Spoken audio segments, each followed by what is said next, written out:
While trying to figure out what to do for shock mounting, I came across these shock mounts that go with like a bird cage setup for a circle track car.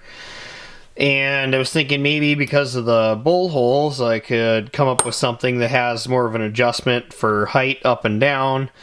But now that I have them and test fitting on the rear end, that's not going to work out quite the way I thought. But I think it'll still work out partially for what I need to accomplish. So this was my plan, was to use it as a bolt-on affair and then be able to move it up and down. Just happened to work out so that I could thread this hole and it lined up here, and I was thinking maybe I just have different holes here to go up and down with. The problem with that setup is that I can't have it be in one position and then be to either side of it and still get a bolt back in here to bolt on the shock mount if it doesn't line up with the control arm bolt. But with where this happened to come out to get this sitting square, it lines up pretty much exactly where the stock shock mount would have been, other than it's inboard a little bit more.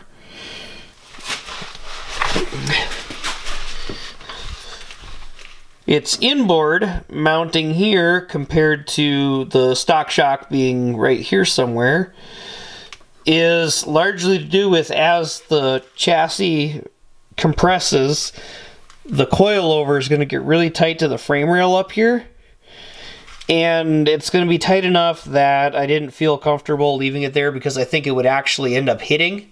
So by moving this inboard a little bit, that should clear up any clearance problems there. As you can see here, I don't have a whole lot of travel before it starts engaging the bump stop, but I think with it mounted in this location at this ride height, it's going to work out quite well. This is the ride height I'm shooting for. It's roughly 3 inches from body to the top of the wheel, and I've got it evened up on both sides right now.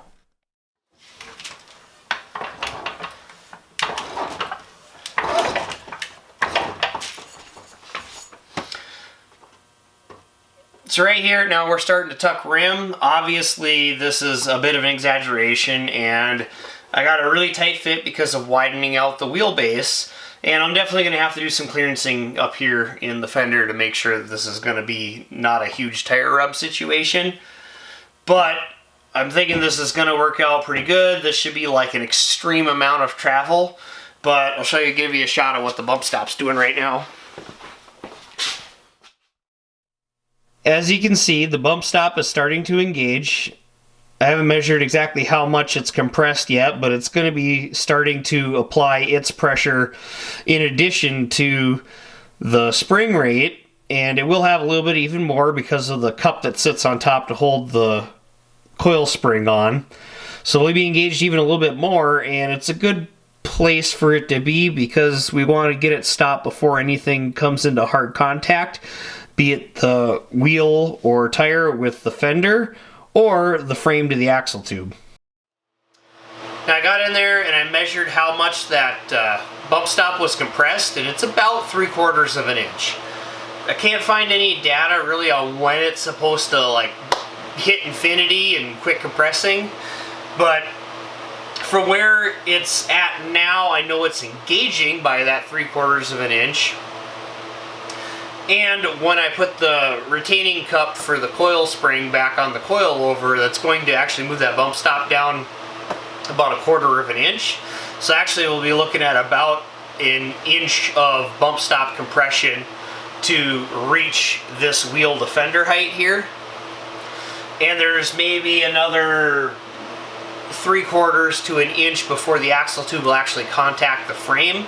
So even any additional of this, I should have where that bump stop's going to reach its maximum compression before anything hard hits, like the axle tube to the frame. And I can worry about clearancing the inside of this fender to the wheel and tire later on before we get to running this on the track. The other thing to note here is that this 3 inches of compression, this is about what I've seen on the extreme side from the setup I have been running the last couple of years. So in theory, we're looking at, we should never see more travel than this as it is, but we want to make sure that we can build in enough cushion to make sure that everything's going to work the way we want to. So the plan to still utilize these, even though I can't make a bolt-on system work, is once I know the location that will work out, I'll just end up cutting this off, and then I can weld it right onto my lower control arm bracket.